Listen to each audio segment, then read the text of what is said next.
तो ये जितने भी रेवेन्यू के अधिकारी हैं और डीटीपी के अधिकारी हैं, सब के सब चोर हैं, महाचोर हैं, भ्रष्ट हैं, महाभ्रष्ट हैं। मैं बात स्पष्ट कह रहा हूँ क्योंकि उनको सब पता है। नमस्कार, मैं हूं मनप्रीत और आप देख रहे हैं आपका अपना चैनल वायरल सर्च और स्वागत है आपका आपके फेवरेट शो रियल एस्टेट की पड़ताल एक्सपर्ट अभय जैन के साथ, जहां पर हम बात करते हैं रियल एस्टेट को लेकर कि आखिरकार रियल एस्टेट का क्या ग्राफ चल रहा है, क्या कुछ मार्केट में हो रहा है।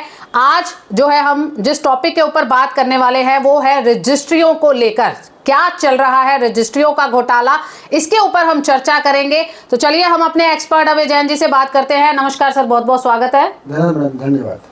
रजिस्ट्रियों की अगर बात करें, अलग अलग तरीके से हम सुनते हैं कि रजिस्ट्रियों में घोटाला हो रहा है।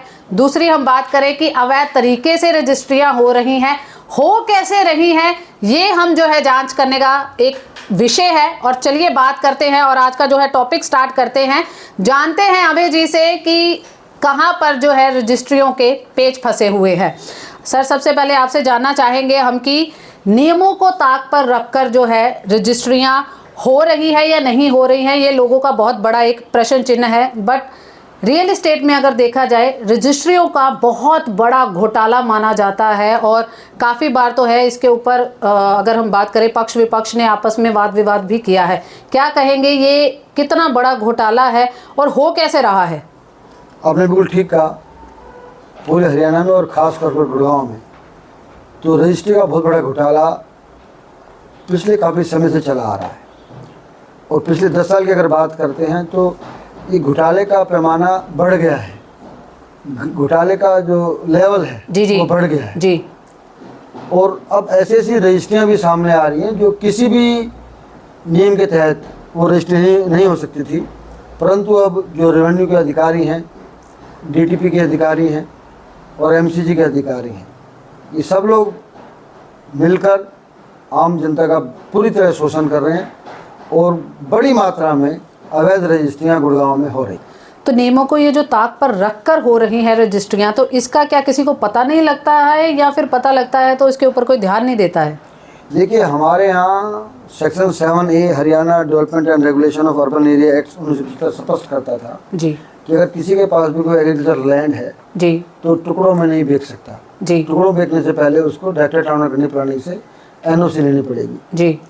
तो होता क्या है कि जो बड़े बड़े डीलर्स हैं या जो अवैध कॉलोनी काटते हैं, और मैं आपको बताना चाहूँगा कि जो अवैध कॉलोनी काट रहे हैं वो ज़्यादातर किसी न किसी राजनीतिक पार्टी से संबंध रखने वाले ही काटते हैं जी। तो अवैध कॉलोनी काटने के लिए क्या करते हैं, वो लोग जमींदार से समझौता कर लेते हैं, फिर रूल के तहत उनको 7A के तहत उनको डिपार्टमेंट से एनओसी लेनी चाहिए, परंतु क्योंकि उनको पता है एनओसी तो मिलेगी नहीं जी जी, तो फिर वो रजिस्ट्री डिपार्टमेंट से जो कंसर्न तहसीलदार हैं उनसे सेटिंग करके वो रजिस्ट्रियाँ हो जाती हैं और रजिस्ट्रियाँ होने के बाद वहाँ प्लॉट काट दिए जाते हैं, मकान बना दिए जाते हैं। तो इस तरह अवैध कॉलोनियाँ बनती हैं और ये आम बात है जी जी। पहले कम बनती थी, अब पिछले 10-12 साल में बहुत ज़्यादा बनी है।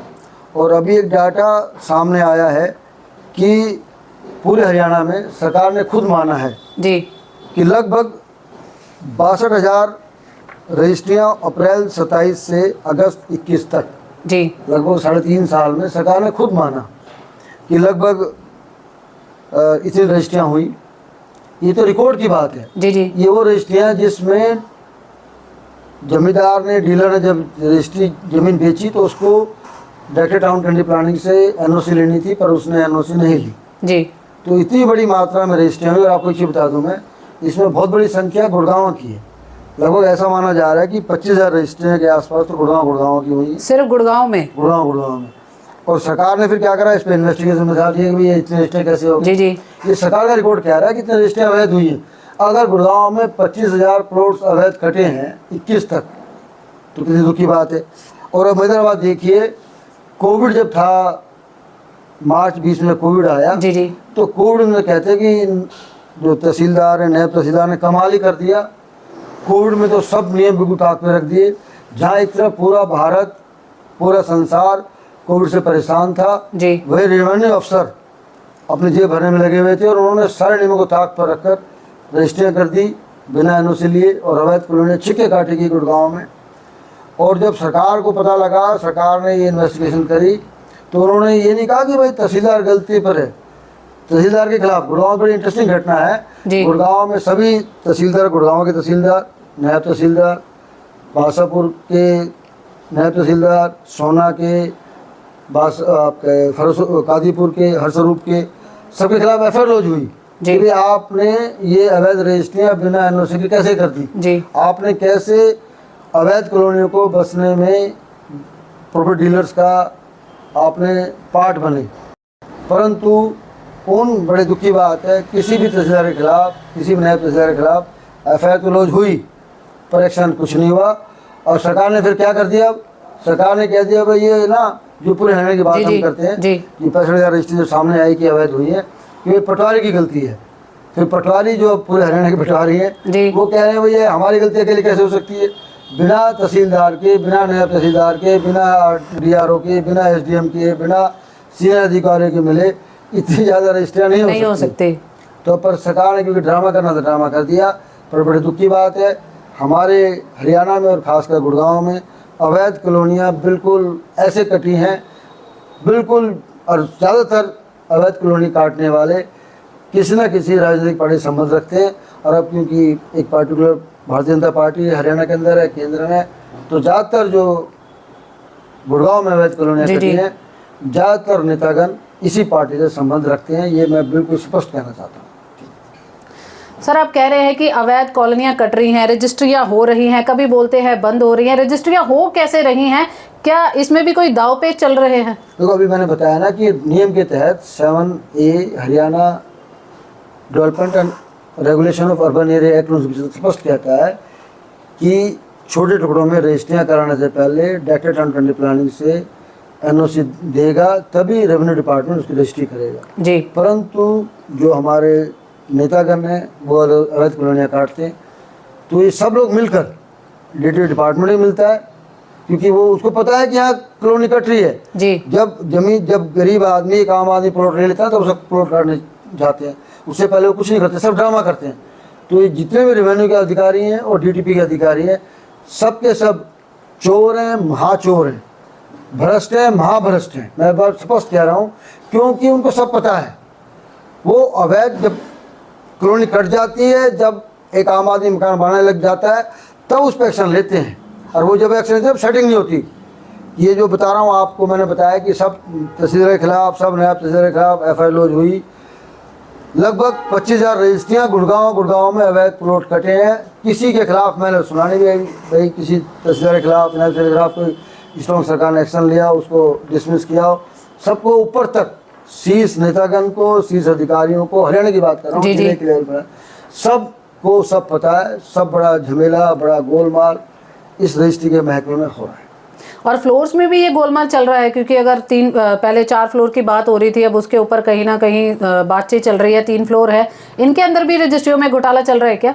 हाँ, आपने बहुत दूसरा क्वेश्चन बहुत अच्छा आपने रेज करा। ये रजिस्ट्री खाली अब तुम जो बात जो अवैध कॉलोनियाँ कट रही थी वो तो बात है प्लॉट्स जो अवैध कॉलोनियाँ कट रही हैं जी। अब बात करें फ्लोर की, तो आज की डेट में हमारे हरियाणा में 3 फ्लोर आप बना सकते हो, और वो भी 180 गज से बड़ा अगर आपका प्लॉट है तब आप 3 फ्लोर बना सकते हो, और 3 फ्लोर बना के 3 रजिस्ट्रियाँ अलग अलग आदमी को आप बेच सकते हो। ये नियम है, ये नियम है जी। जब पहले 4 फ्लोर थे तो 4 फ्लोर बना सकते थे जी, स्टील पार्किंग 4 फ्लोर बना के आप 4 अलग लोगों को बेच सकते हो। परंतु ऐसे दुनिया भर के एग्जाम्पल हैं। आपका अगर 300 गज का प्लॉट है तो रूल के हिसाब से आज 3 फ्लोर ही बनेंगे जी, तो 3 लोगों को बेच सकते हो। पर वहाँ उन्होंने एक फ्लोर पे 3-3 फ्लैट बना रखे, 3-3 यूनिट। 500 गज का प्लॉट पे तो 4-4 फ्लैट बना रखे, 4-4 यूनिट बना रखे। और मजेदार बात है, तहसीलदार को, नायब तहसीलदार को स्पष्ट पता है कि किसी भी नियम के तहत ये रजिस्ट्री नहीं हो सकती। एक फ्लोर पे एक ही रजिस्ट्री होगी, परंतु एक फ्लोर पे 4-4 रजिस्ट्री की गुड़गांव में भरमार है। जो बनाने वाला, जो ठेकेदार, जो प्रॉपर्टी डीलर सेटिंग कर लेता है, तहसीलदार को सेट कर देता है, नायब तहसीलदार को सेट कर देता है। एक फ्लोर की 4-4 रजिस्ट्री वो सब नियम को ताक करके कर देते हैं और लोग रजिस्ट्री करा लेते हैं, रह लेते हैं। अब आम जनता बेचारी को जितना नियम का पता नहीं है, वो तो सोचते हैं रजिस्ट्री के लिए पैसे दे दिए हो गई। इस फ्लोर के अंदर भी उतना ही बड़ा घोटाला, उतना ही बड़ा झमेला, उतना ही बड़ा करप्शन, महाकरप्शन है जितना अवैध कॉलोनियों के काटने में है। और हर बार पिस्ता कौन है? आम जनता जो प्लॉट ले रही है, या फ्लोर ले रही है। जी जी कि नुकसान अल्टीमेटली उसको ही होता है, जो रिश्वत जाती है वो उसी जाती है। और आपको क्यों बताता हूँ मैदाबाद जी जी आपको, हरियाणा गवर्नमेंट के सीनियर आईएएस अफसर ने एक इन्वेस्टिगेशन करी और उन्होंने अपनी रिपोर्ट में कहा कि मात्र 1 साल में लगभग हरियाणा में 300 करोड़ की रिश्वत रजिस्ट्री के माध्यम से, जो अवैध रजिस्ट्री होती है उसमें आदान प्रदान होता है। 300 करोड़ का, ये मैं नहीं कह रहा, एक सीनियर आईएएस अफसर ने अपनी रिपोर्ट में कहा कि इन अवैध रजिस्ट्रियों में जो हरियाणा में हुई है उसमें कम से कम 300 करोड़ का अवैध रूप से आदान प्रदान हुआ है। और मेरा मानना है इन 300 में 200 करोड़ मात्र गुड़गांव का पाएगा। तो इस लेवल पर गुड़गांव में अवैध रजिस्ट्रियां हो रही हैं। 200 करोड़ रुपए का आदान प्रदान अगर हो रहा है मात्र रजिस्ट्री के सेगमेंट में 1 साल में, जी, ये तो रिकॉर्ड की बात है, ये तो अफसर कह रहा है। ये तो बहुत सारे रिकॉर्ड में नहीं भी होंगे, बहुत सारे का बहुत ज्यादा होंगे। जी जी अब सरकार ने जो कहा है कि 65,000 रजिस्ट्री हो गई है बिना एनओसी के, ये तो रिकॉर्ड की है जो चेक हो गई है, जिसे पता लगा कि इस पर एनओसी होनी चाहिए थी। पर और भी बहुत दुनिया भर के झमेले रजिस्ट्री कर पाएंगे। तो ये तो रजिस्ट्री वाला जो डिपार्टमेंट है बहुत ही ज़्यादा ही झमेला इसके अंदर है। हम 900 मीटर और 300 मीटर की बात करते हैं, वहाँ पर तो जो है कनेक्शन भी टेम्परेरी दिए जाते हैं, तो फिर वहाँ पर कैसे रजिस्ट्रियों का सिस्टम सेट करते हैं? ये देखो आपने बिल्कुल ठीक कहा, 900 मीटर एम्यूनिशन डिपो जो गुड़गांव में बना उसके यहाँ कोई रजिस्ट्री नहीं हो सकती थी जी, पर वहाँ भी रजिस्ट्रियाँ बहुत सारी हुई। इवन सरकारी डिपार्टमेंट ने अपनी चीज़ें भी एक दी, तो उससे प्रोत्साहित हो गए जो डीलर थे, जो नेतागण थे, उन्होंने भी अवैध कॉलोनी काट दी वहाँ पर भी जी, दुनिया भर के लोगों को वहाँ बसा दिया जी। अब हाई कोर्ट ने कहा है कि 300 मीटर चेक करके देखो वहाँ कितनी है, तो वहाँ भी बहुत दुनिया भर की यूनिट्स एस्टेब्लिश हैं। तो वहाँ भी आज किसी भी नियम के तहत रजिस्टर नहीं हो सकती जी। परंतु मैं अचंभे की बात है कि आज 300 मीटर में भी और 900 मीटर में भी रजिस्ट्रियाँ क्यों हो जाती हैं, क्यों अवैध कॉलोनी कट जाती हैं, ऐसा क्यों हो रहा है? ये अधिकारी सिर्फ अपने जेब भरने के अलावा कुछ नहीं देखते। पूरा गुड़गांव 900 मीटर को 300 मीटर की बात करते हैं, वहाँ पर दुनिया भर की बहुत अवैध रूप से रजिस्ट्री करी गई है। बेचने वाला जो कॉलोनी काट रहा था उसने काट दी है। अब आप जैसे अब 300 मीटर का बहुत बड़ा इशू है, वहाँ जो लोग रह रहे हैं उनकी बिजली नहीं मिल रही, उनको बेचारे संघर्ष कर रहे हैं, पानी नहीं मिल रहा, सीवरेज नहीं मिल रही, रोड नहीं मिल रही जी। अब उन बेचारों ने मकान बना लिया तो बहुत परेशान है। फंसे कौन? आम आदमी। जमींदार जो डीलर थे उन्होंने प्लॉट बेच दिए जी जी। तहसीलदार ने, नायब तहसीलदार थे, उन्होंने पैसे खा के रजिस्ट्री कर दी या नहीं करी, कब्जा ले लिया, अब सब परेशान हो। और जब हम बात कर रहे हैं रजिस्ट्रियों की, तो रजिस्ट्रियों में क्या है कि कुछ पैसे वैसे बचाने के चक्कर में ये जो 3 यूनिट है, अगर हम बात करते हैं एग्रीकल्चर, कमर्शियल और रेजिडेंशियल या इंडस्ट्रियल, तो इसमें भी कुछ दाव पेच लगाते हैं लोग। बिल्कुल लगाते हैं, आपने बहुत अच्छी बात करी। इसमें तो बल्कि सरकार ने एक इन्वेस्टिगेशन करी और तहसीलदार हमारे यहाँ दर्पण कंपोज जी हैं, नाम भी बता रहा हूँ आपको जी जी। तो उसमें पता लगा मई 23 की बात है, 2023 ही हमारे जी जी, लास्ट ईयर मई 2023 की, लगभग 9-10 महीने हुए जी। तो सरकार को पता लगा कोई बहुत बड़ा इंडस्ट्रियल एक प्लॉट था जी। तो उस बंदे ने, तहसीलदार ने, जो बेचने वाला था, खरीदने वाला था, सबसे मिलकर उस इंडस्ट्रियल प्लॉट को दिखा दिया, एग्रीकल्चर प्लॉट, इंडस्ट्रियल को, इंडस्ट्रियल प्लॉट था वो पूरा, इंडस्ट्रियल जगह थी, वहाँ यूनिट लगी हुई थी, वहाँ यूनिट लगी थी, चल रही थी। अब परंतु सब देश हमारा महान चल रहा है, तो इंडस्ट्रियल प्लॉट को कागजों में दिखा दिया कि भाई ये एग्रीकल्चर प्लॉट है। अब ये प्लॉट दिखाकर कि जब हमारे यहाँ स्टैम्प ड्यूटी जो लगती है वो लगती है जो डीसी साहब रेट फिक्स करते हैं जी। तो एग्रीकल्चर का बहुत कम रेट होता है जी, और इंडस्ट्रियल प्लॉट अगर आए तो उसका रेट बहुत ज़्यादा होगा जी। तो अगर ज़्यादा प्लॉट होगा तो उसका स्टैम्प ड्यूटी ज़्यादा देनी पड़ेगी जी जी। एग्रीकल्चर होगा तो उसकी स्टैम्प ड्यूटी कम देनी पड़ेगी जी।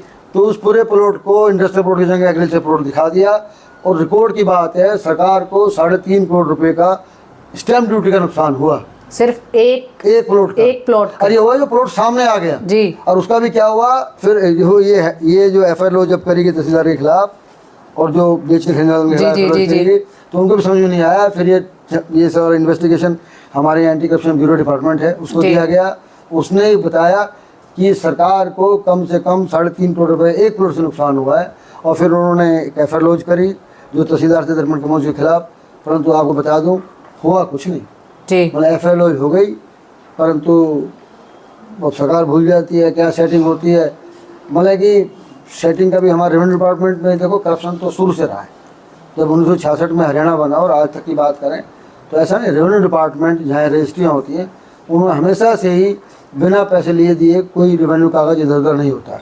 पर अब जो हुआ है, अब तो बिल्कुल सभी नियमों को बिल्कुल ताक पे रखकर रजिस्ट्रियाँ हो रही हैं और तहसीलदार के खिलाफ FIR भी लॉन्च होती है जी। अब जैसे बताया गुड़गांव में सब तहसीलदार के खिलाफ हुई जी। सभी A to Z अलग अलग थानों में जहाँ उनका ऑफिस था उसकी जुरिडिक्शन देखकर हर एक अलग अलग सोना थाने में करी गई, गुड़गांव में शिवाजीनगर थाने में जहाँ सिविल लाइन का एरिया था वहाँ करी गई। हर थाने में हर एक नया तहसीलदार हर तहसीलदार के खिलाफ FIR लॉन्च करी गई कि आपने बिना NOC की रजिस्ट्री करी है, परंतु हरिद्रपुर कंबोजी के खिलाफ FIR रजिस्ट्री करी गई, आपने सरकार को 3.5 करोड़ का नुकसान करा दिया, परंतु अल्टीमेटली हुआ कुछ नहीं। इसलिए बार बार मैं कहता हूँ ये रेवेन्यू डिपार्टमेंट के जो अधिकारी हैं वो और DTP के सब मिलकर ये चोर महाचोर है, क्योंकि इतना बड़ा घोटाला इतना बड़ा गोलमाल करते हैं। ये लेटरबाजी तो कर देते हैं जी। DTP डिपार्टमेंट ने 10 बार DC को लिखा कि भाई इन गाँव की रजिस्ट्री नहीं होनी चाहिए, यहाँ की रजिस्ट्रियाँ हो रही हैं, यहाँ हमने NOC नहीं दी है फिर भी यहाँ अवैध कॉलोनी कट रही है, परंतु करते कुछ नहीं, क्योंकि जब वो भी सेट हो जाते हैं वो भी जब तोड़ने जाते हैं, जब वो आधा मकान बन जाता है किसी का लेंटर डल जाता है फिर तोड़ने जाएंगे, फिर सेटिंग करके वापस आ जाते हैं। ऐसे में आपको गुड़गांव में कम से कम 20 कॉलोनी दिखा सकता हूँ जब बड़ी मात्रा में अवैध कॉलोनियाँ कटी, DTP ने वहाँ जाके तोड़ी, पर आज वहाँ दोबारा पूरे मकान बन गए, लोग रह रहे हैं। जब DTP को पता लग गया कि ये अवैध कॉलोनी है वहाँ तोड़ने चले गए, तो आज तो नहीं होनी चाहिए थी, पर वहाँ सब कुछ सेट है, वहाँ लोग रह रहे हैं, अवैध कॉलोनियाँ कट रही हैं लोग, क्योंकि आम आदमी को तो भाई रहने के लिए छत चाहिए जी। और वो बड़ी, क्योंकि जो बड़े बड़े हमारे यहाँ जो बड़े डेवलपर्स हैं वहाँ उस बड़े फ्लैट को बड़े प्लॉट को लेने में असमर्थ होता है, तो ये जो अवैध कॉलोनियाँ काटते हैं उसके ज़िम्मेदारी में आ जाते हैं, और वो फिर इस बात का ये नेतागण अधिकारियों से मिलकर लोगों का शोषण करते हैं। गुड़गांव में तो बहुत ही ज़्यादा ही बड़ी मात्रा में अवैध रजिस्ट्रियाँ हुई हैं।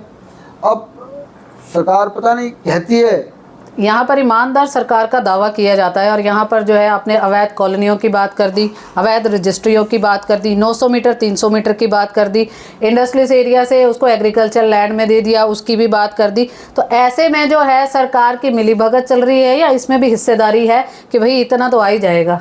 देखो 100% सरकार के शीर्ष नेतागण शीर्ष अधिकारीगण, और शीर्ष जब मैं कह रहा हूँ तो मैं जिले लेवल की बात नहीं कर रहा, मैं राज्य स्तर की बात कर रहा हूँ। 100% वो इन्वॉल्व हैं, मैं नहीं कह रहा हूँ आँख बंद कर रखी है, मैं कह रहा हूँ वो इन्वॉल्व हैं, क्योंकि उनकी सहमति के बिना इतना बड़ा घोटाला नहीं हो सकता। 2-4 रजिस्ट्री हो जाती है, पहले होती थी, अब तो बिल्कुल राम राज्य टाइप चल रहा है। जैसे राम राज्य की बात करते हैं भाई कोई कुछ भी कर लो, मैं राम राज्य को नेगेटिव सेंस में कह रहा हूँ क्योंकि इतनी रजिस्ट्रियाँ और जब के खिलाफ आप कार्रवाई करें उसके खिलाफ कार्रवाई क्यों नहीं हो रही? नहीं हो रही।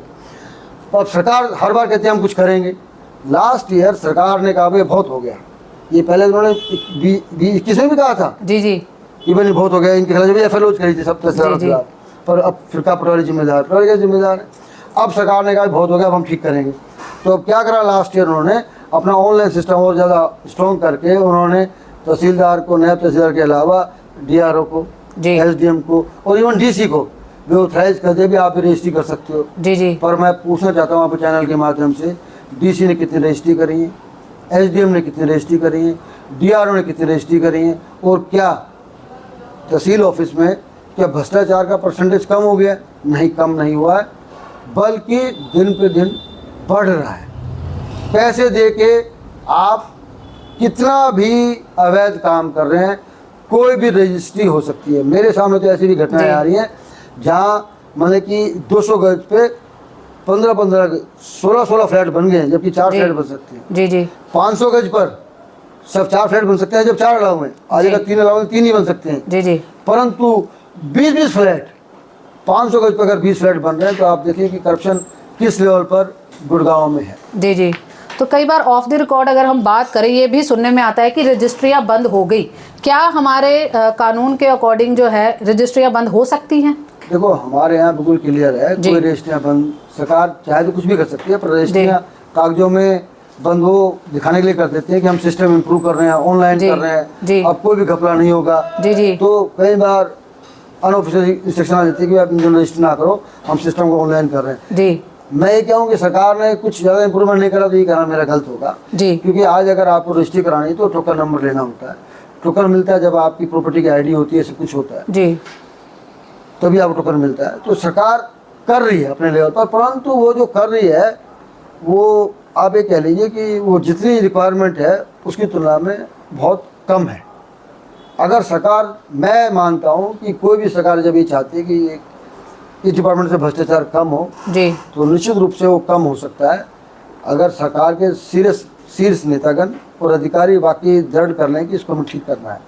वो करते हैं हाफ हार्टेडली और पूरी तरह विल शक्ति नहीं होती है।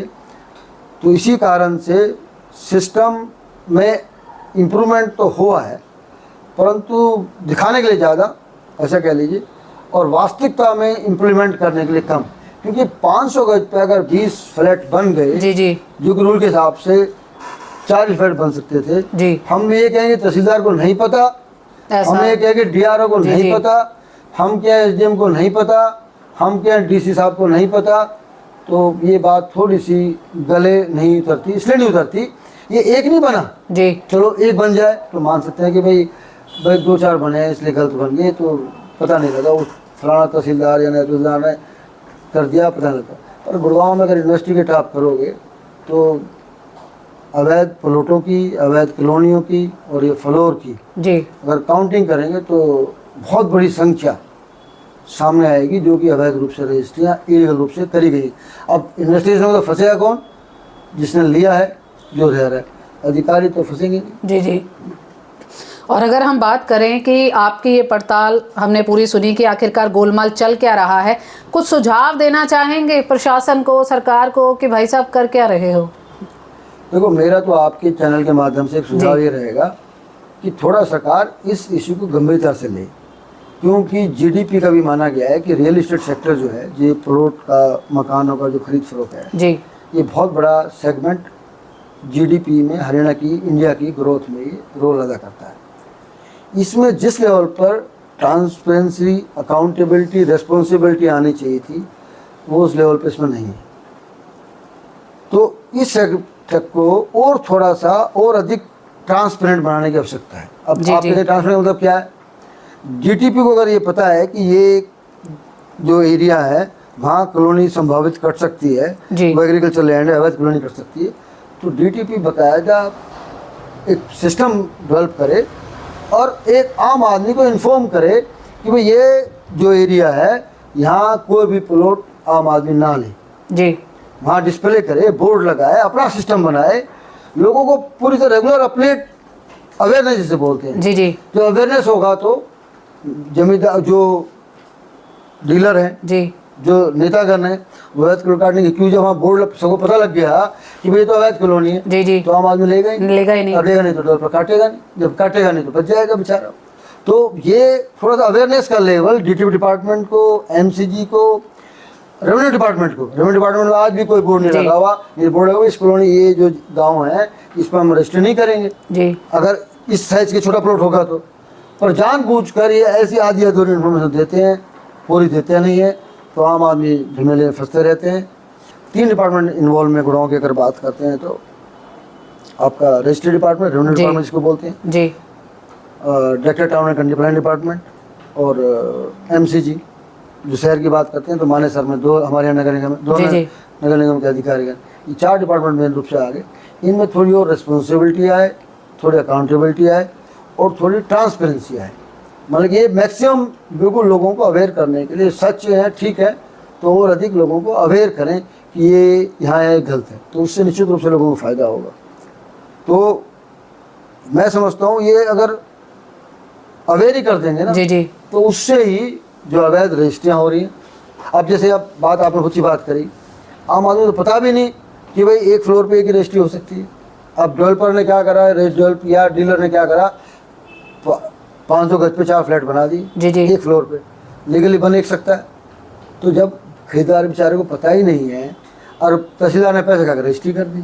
पर यहाँ पर ये भी बात है कि जो आप बात कर रहे थे पहले कि राजनीतिक लोग भी इसमें कहीं ना कहीं साझेदारी रख रहे हैं, तो वो भी तो है, कह रहे होंगे कि भाई हम सत्ता में हैं, हम जो है कॉलोनी में आपका सब कुछ करवा देंगे, आपकी सड़कें बन जाएंगी, पानी बन जाएगा, बिजली हो जाएगी, तो ये प्रलोभन भी दे सकते हैं वो। बिल्कुल, मैं तो खुद कह रहा हूँ, ज़्यादातर अवैध कॉलोनियाँ या फ्लोर जो अवैध रूप से रजिस्ट्री हो रही है, ज़्यादातर नेतागण इन्वॉल्व हैं। और ये जो बेचने वाले हैं, जो काम धंधे में लगे हैं, उनको कोई वैसे बीजेपी कांग्रेस से कोई लेना देना नहीं होता। जब कांग्रेस सरकार आती है तो कांग्रेस नेताओं के साथ मिल जाते हैं, आज बीजेपी सरकार है तो बीजेपी सरकार के साथ मिल जाते हैं, वो तो रूलिंग पार्टी के साथ मिल जाते हैं, उनकी गाड़ियों में झंडा अपना लगाते हैं, बीजेपी के नेता बन जाते हैं। तो ये निश्चित रूप से नेता तो मैं कह रहा हूँ, प्रशासन की जिम्मेदारी क्या है जी?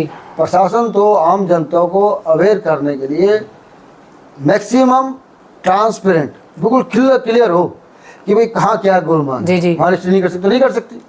मैं कह रहा हूँ, अगर गुड़गांव में आज अगर 10,000 फ्लैट, मैं बोल रहा हूँ रफली मादा अंदाजे से कि 10,000 अवैध फ्लैट बने, तो मैं दावा कर सकता हूँ 10,000 में से 9,800 को ये नहीं पता होगा कि उनका फ्लैट अवैध है।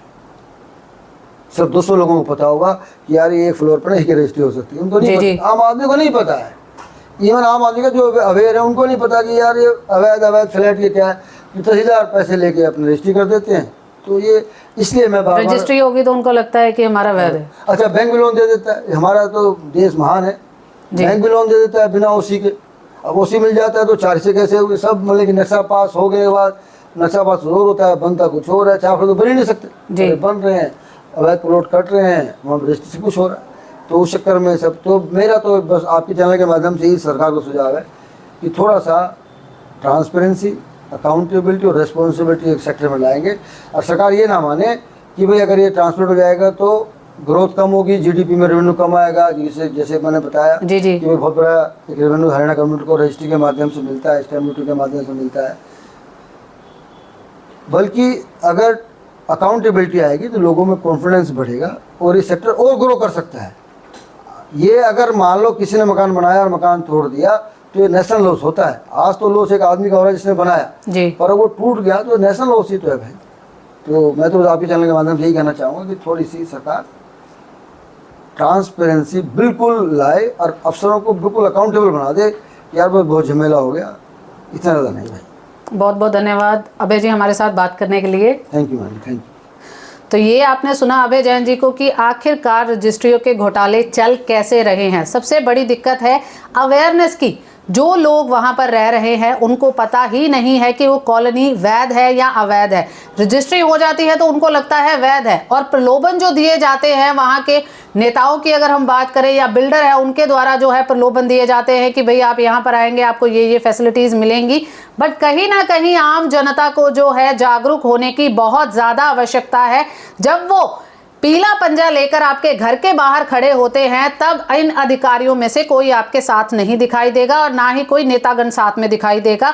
इसके लिए आपको खुद अवेयर होना होगा। और जो रजिस्ट्रियों का घोटाला चल रहा है, सरकार आंखें मूंद कर क्यों बैठी हुई है? अगर जीडीपी में इतना ज्यादा रेवेन्यू जो है सिर्फ रजिस्ट्री के माध्यम से, रियल एस्टेट के माध्यम से दिया जा रहा है, तो इस सेक्टर की ओर जो है काम और भी ज्यादा जो है मुस्तैदी से करने की ज्यादा जरूरत है, क्योंकि हर किसी को रहने के लिए छत चाहिए ही चाहिए। और उसमें स्टाम्प ड्यूटी या फिर जो अदर टैक्सेस हैं वो सारे सीधा का सीधा जो गवर्नमेंट के खाते में जाते हैं। तो ये थी आज हमने बात करी रजिस्ट्रियों के ऊपर। अभी भी आपको कुछ डाउट है, क्वेरी है, या आपके साथ कुछ ऐसा हुआ है जिसके बारे में आप कुछ जानना चाहते हैं, तो आपको नंबर और मेल आईडी डिस्प्ले हो रही है अभय जैन जी की। आप सीधा डायरेक्ट इनसे कांटेक्ट कर सकते हैं। कुछ भी डाउट है आप इनसे जो है सलाह मशवरा कर सकते हैं।